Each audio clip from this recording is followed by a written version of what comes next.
in 2018, Microsoft finally decided they need to do something about their first-party studio lineup, and during the course of the year, they more than doubled the number of studios that they have under their Microsoft Game Studios umbrella.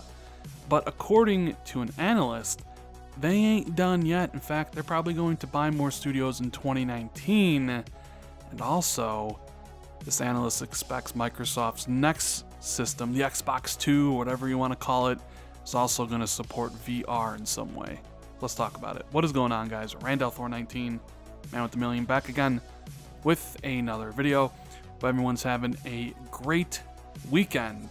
So this little interview was passed off to me in DMs. A whole bunch of people wanted me to give my opinion on it, as they usually do. And you know what? I also agree with this analyst with most of what he is saying. I too firmly believe that Microsoft isn't done buying studios. The question is not whether they'll buy new studios, it's how many new studios are they going to purchase throughout the year, and when will they announce them? Will they announce them on a rainy day, on a Wednesday, just drop some PR on Xbox Newswire retweeted by Mikey Barr and Phil Spencer? Or will they wait to E3 like they did this past year and have a segment talking about their new studios, perhaps what they're doing, and then say, hey, Microsoft Studios is growing. It's really growing, guys. I mean, look at the studios that they've been working with all gen. 343, The Coalition, Turn 10, Rare, and Minecraft. And most people don't even think of Minecraft as an actual, studio. I know it's Mojang, they make Minecraft, but because that game is one of the biggest games in the world, if not the biggest, and it's on every single platform under the sun, PlayStation, the Nintendo Switch, iOS's, Androids, Xboxes, PCs, a lot of people don't really think of that studio and that game as like a Microsoft thing, which is understandable. But during the course of the year, they more than doubled that. They bought Undead Labs, Playground Games, Ninja Theory, Compulsion Games, InExile, Obsidian, and also built the Initiative. More than doubled the studio sizes with the eye of creating more content going into the future for the next-gen systems, for their streaming platforms, for Xbox Game Pass. Now, this analyst, who works for the IDC, his name is Lewis Ward, let's take a look at what he has to say. He says, well, Microsoft doesn't still have as large a game developer base as either Sony or Nintendo, even after these acquisitions, as far as I can tell. This is a signal that Microsoft wants to put out more exclusives for Win 10 devices moving forward, and will likely see more acquisitions as they continue to bolster their first-party lineup by plugging holes, and he has holes in quotes, in genres and subgenres they think will grow relatively quickly over time. Now that's pretty interesting.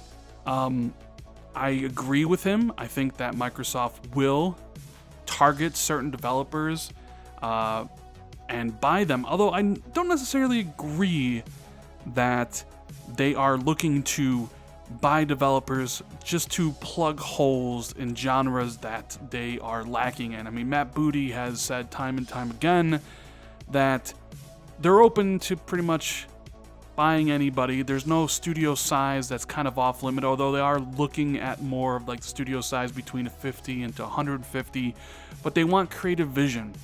They want a studio led by a creative leader, and it doesn't really matter that they might have multiple studios who work in a similar genre, because a lot of these studios aren't going to be releasing games every single year, right? Ninja Theory might release a game in 2021, Compulsion Games might release something similar in 2022, Obsidian might release something in 2023, so you want as many developers as possible so you can have as much content as possible, because you're trying to sell people on the idea of Xbox Game Pass. You're trying to sell people, hey, you know what? We have this exclusive content that you can only get on the Xbox or on Windows 10, streamed from the xCloud to your phone.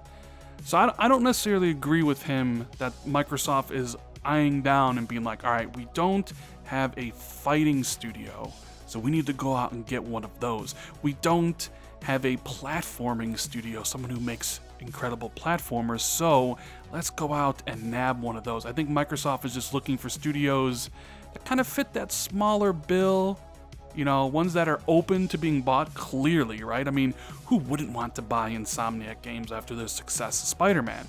Everybody would, but the thing is, Insomniac probably doesn't want to get bought out.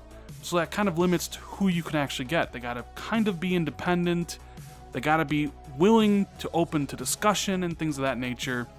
Of course, I'm not saying, you can't buy a studio like Creative Assembly from Sega. I mean, you can make those type of things all the time. I mean, Microsoft did buy Rare from Nintendo at one point. So I don't really think there's that many studios off the table. It's just that Microsoft is probably eyeing a certain subsection. Developers 50 to 150 that are open to being bought, that have an idea, a game in the works that Microsoft really likes. But yes, in my opinion, we definitely will hear more about studios that Microsoft will purchase in 2019. IO Interactive, we've heard Klobrille say that they've thought about that. Fat Shark Games, who make Warhammer Vermintide, there's a talk about how they were interested in a developer who was close ties to Sony. Now, who that could be? House Marquee Games, Ready at Dawn, Quantic Dream, who really knows? But Microsoft, of course, is eyeing a lot of different studios because they know exclusive content is king, and they're trying to sell subscriptions, game consoles, Windows 10, getting people to play on that, so that's extremely important. But the next thing this guy said is about VR.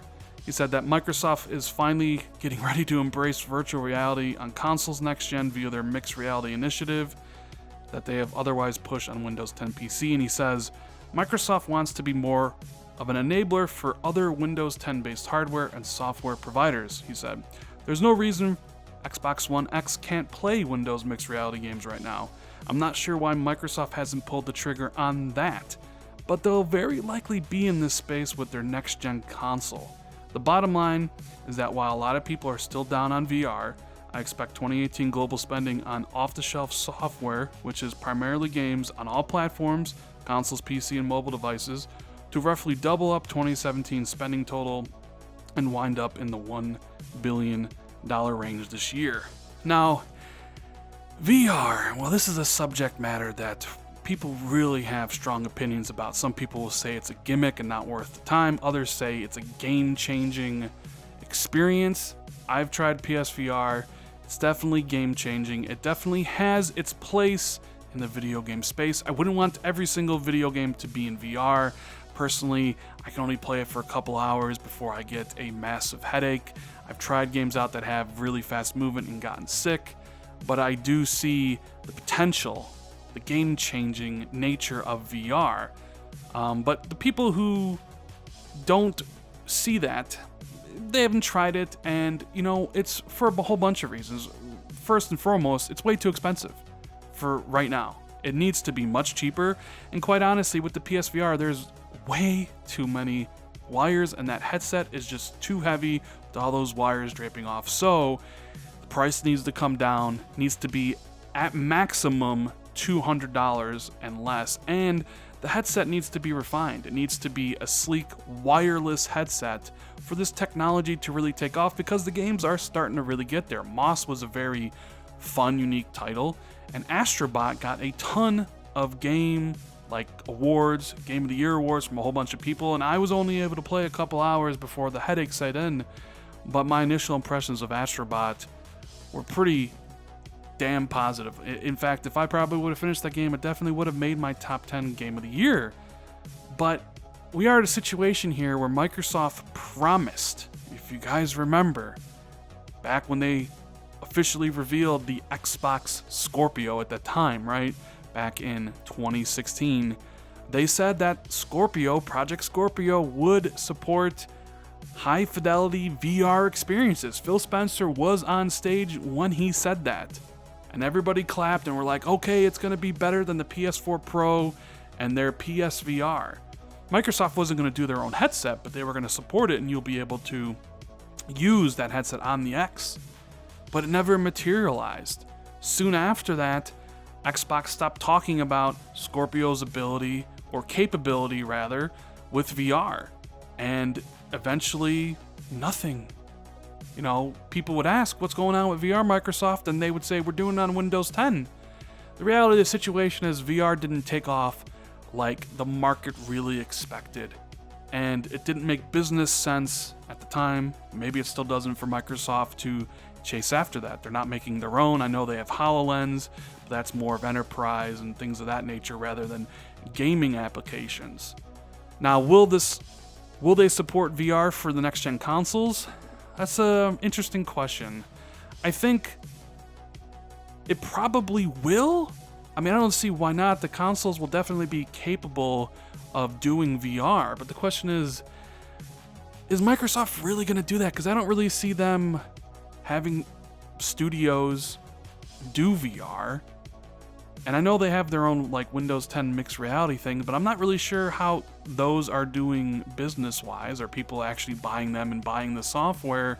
So while I can see the idea of like, hey, this system's powerful enough to support VR, I'm not actually sure that it's going to be a staple of the console. Like, I would assume Sony will make the PSVR 2 a staple of the PlayStation 5. They're already kind of seen success in that area.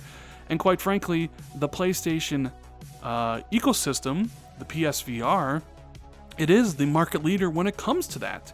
Nobody really uses the Oculus. I don't think they're going to do another one of those. And you have the Vive. It's really just PlayStation VR trudging along the market.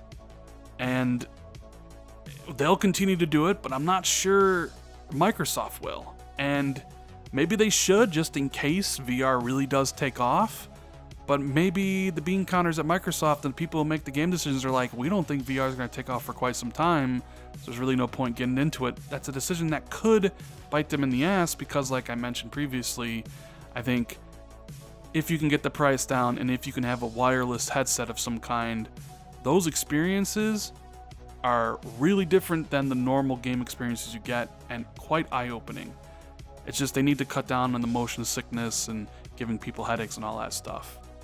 But anyways, guys, that is the video. I hope you enjoyed it. If you did, hit that like button right underneath the video player and that sub button too. They're right next to each other. Give it a like, hit that sub button, hit that notification bell right next to the sub button. It'll notify you every single time I upload new content, and hit that share button as well so more people can check out the video and the channel through Twitter or Facebook. I'd greatly appreciate it, and I'll see everybody back tomorrow for another brand new video. Later, guys.